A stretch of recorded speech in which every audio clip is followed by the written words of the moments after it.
All right, so it's 7:31. Good time to start. Welcome to 1 Minute Stories. Thank you all for joining in. For all of you who's joining for the first time, um, let me do a bit of context setting. The purpose of 1 Minute Stories is to make us all much better storytellers than what we are right now. So one of the things and the way we do it is to share a story and then go around, ask for reflections, how the story worked for everyone who's listening, and also the speakers. Work out the point of the story. What are the moments that stood out for them, and what are the moments that didn't work for them? And where would you really tell the story? How would you really tell it? And where in an organizational context or in a conversation that you would be actually using the story, right?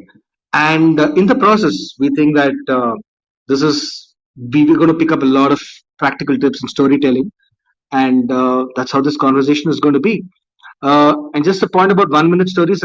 A year back, when I started 1 minute stories, I started writing the blog. So the reason why we call it the 1 minute stories is because you can read the stories on the blog in a minute, but the storytelling takes about a couple of minutes, depending on the kind of context. Okay, and what I'm also going to do is at the end of this 20-minute circle, I'm going to post the story and the links on the chat so you could download the story and read it and use it whenever you require. Okay, so last week I was part of a very interesting circle, a fascinating discussion which Srideep and Anand were hosting it. It was on creativity and innovation. It was a fascinating discussion. It's a circle that you all must explore and join next time. But um, as I came out of the circle, one of the thoughts that stuck to me was uh, how does creativity really inspire change? What does it take for creativity to go and create a change in an organization or in the workplace? And I started digging around it, and this is what I found. This incident, which I'm going to share with you, is what I found in in a book by Chip and Dan Heath, Made to Stick by Chip and Dan Heath. So this is a story about the team called the Grinders. The Grinders were a part of the team, a small engineering team, part of a very large, mammoth US engineering giant called Ingersoll Rand, a $3 billion company of the 70s and 80s. Now, Ingersoll Rand was very popular, very famous for its high end engineering equipment, but the Grinders team was a very small team. And what's more, they were the team which was most made fun of in the organization for two reasons. First of all, they made really non-glamorous products. The products were really small ticket size, like electrical welding tools and grinders, air grinders for polishing, and a lot of other stuff.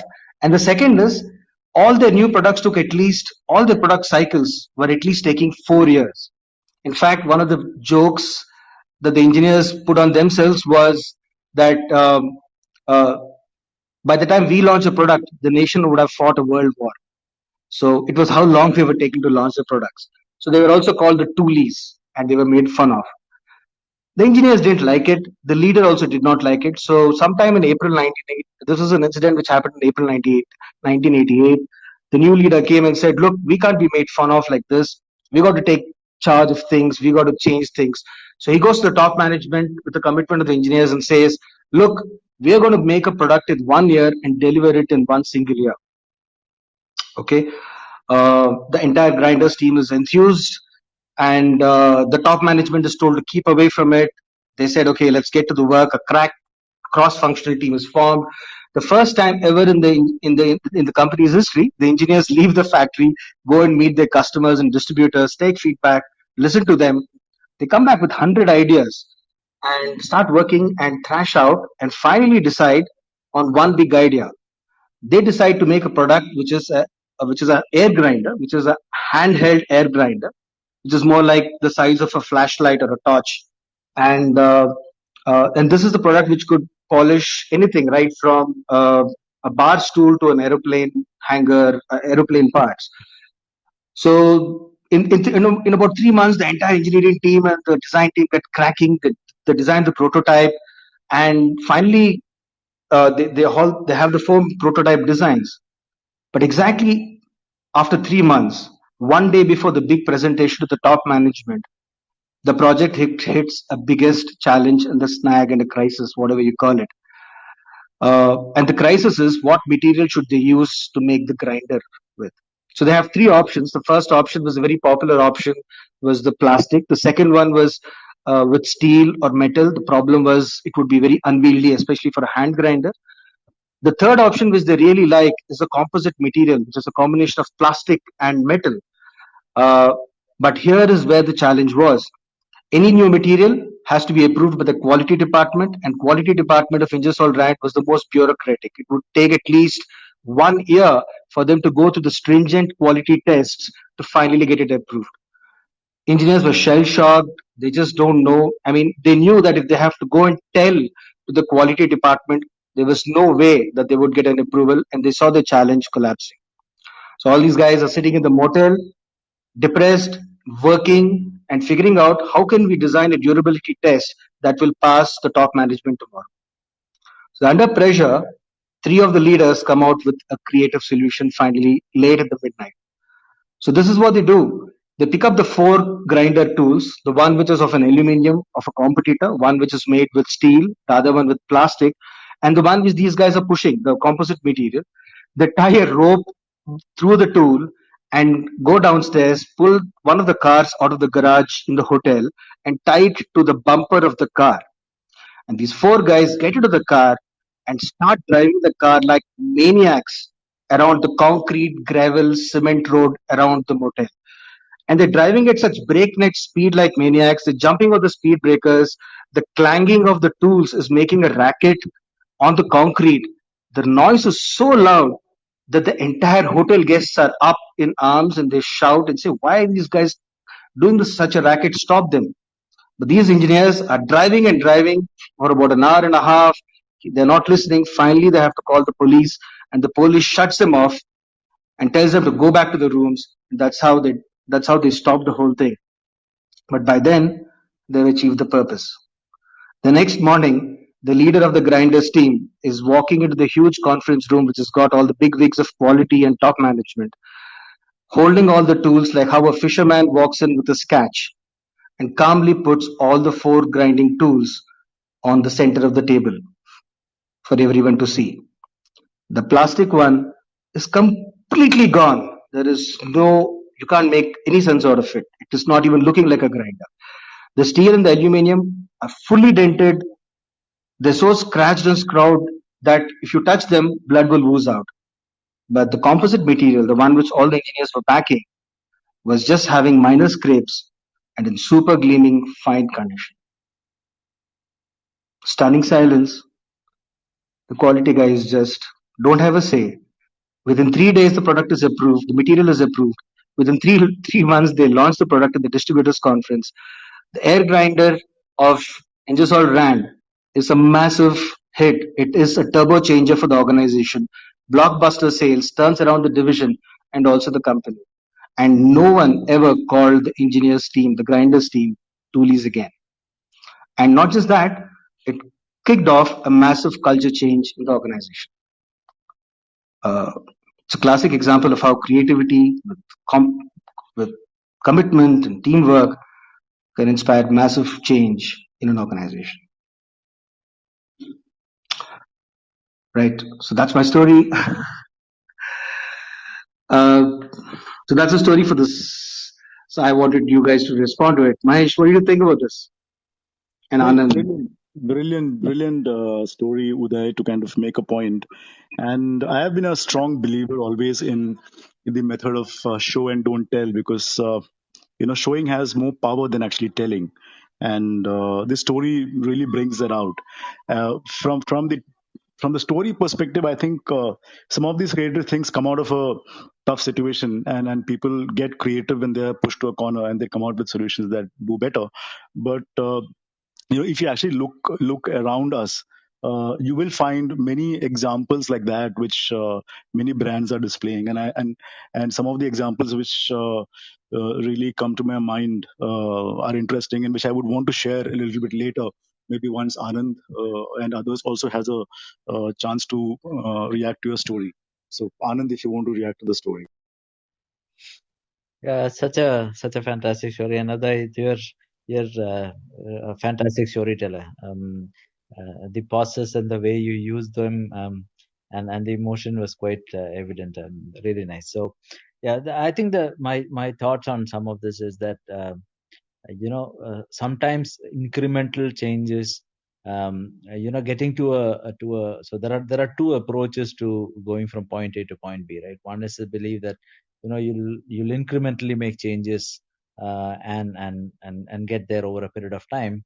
The other being this approach of saying, let's break the whole thing, right? So let's get to get to point B straight from point A, and that requires completely different approaches, right? One requires you to think about making improvements, right? You're limiting your creativity to say that, okay, what I need to do is I need to do one step at a time. I need to keep improving things, while when you have a completely different problem to solve, right? When you're not looking at it incrementally, you're saying that, okay, what used to happen in like in the period of a world war is what I want to do in like another 1 year. Then you're changing the frame. You're not talking about how you can improve. You're talking about how do you to use a cliche, re-engineer, right? Or do something dramatically different, and it requires a completely different kind of leadership, and it requires a different kind of inspiration. Quite often that could be the driving force of building a team which is what you call a crack team or whatever, right? And it's not capabilities, right? It's about what has been the norm versus somebody coming and saying, let me shock this out of the system. So it's fascinating. But So thanks a lot, Anand, for that, and I really resonate with those things about uh, how the crack team, when it's pushed to a corner, and so often it happens, right? And I'll just get my issue, and I was just wondering if anyone else wants to join in. Is there an open spot for the listeners, for the speakers? Maybe you I could think join. there should be two open spots. If there is a join button, blue join button, please join in. I mean, we're having a good, fine conversation. Please join. Great, Rajiv, and I think thanks for the message, Rajiv, JC, and anyone else who wants to join in. Please join in. Right. The thing about the story, Anand, which worked for me the first time I read it, was this entire show and tell aspect, right? And that's where my fascination with stories and storytelling works. Now, just imagine a situation in an organization where we would be like this. We know what is the truth out there. We know this is the right thing, but the organizational bureaucracy and the whole procedural things just make it impossible for us, and we've given up so many projects. Now, what you could have done, would you have gone? One option, these guys had to go and make a presentation and tell and plead and preach. The magic with stories is that they help you to show it rather than tell it. And that's exactly why I call this episode Show and Don't Tell. When you're telling the story, it helps you visualize. You would have gone and you would have also probably listened to the sounds of the metal clanking and calmly this guy putting it on the conference floor and the faces of the persons. Somewhere when you do this, um, you're able to visualize it. It sinks into your mind, and that's a part of storytelling. And that's where the show and tell comes in. Stories help you to not plead and preach and tell. Stories just help you to make the point if once you build the skill and do it over a period of time. In fact, Mahesh. Uday, one of the things that I love about this concept of show and don't tell is that the messages stick much better than when you tell, right? I mean, if I have to really bring out some examples of some brand benefits and some of the known examples that people on this call could relate to and listeners could relate to, is that I'm sure all of us have seen the Fevicol ad, right? The Fevicol ad, and Fevicol actually also did some activity on the ground where they created a goodie, Christmas tree kinds, and put all the gifts there, and it was free for anybody to take it, and people were encouraged to go and take it, grab it, and take it home. And people went there, and they were trying to pull it off, and they could not take it off because it was stuck with Fevicol. Fevicol could have just said that, this is the best adhesive. This is the best adhesive you can find in the market for anything. But instead, they chose to kind of show people. I think people took away that message very clearly. Similarly, I mean, I'm sure many of us know.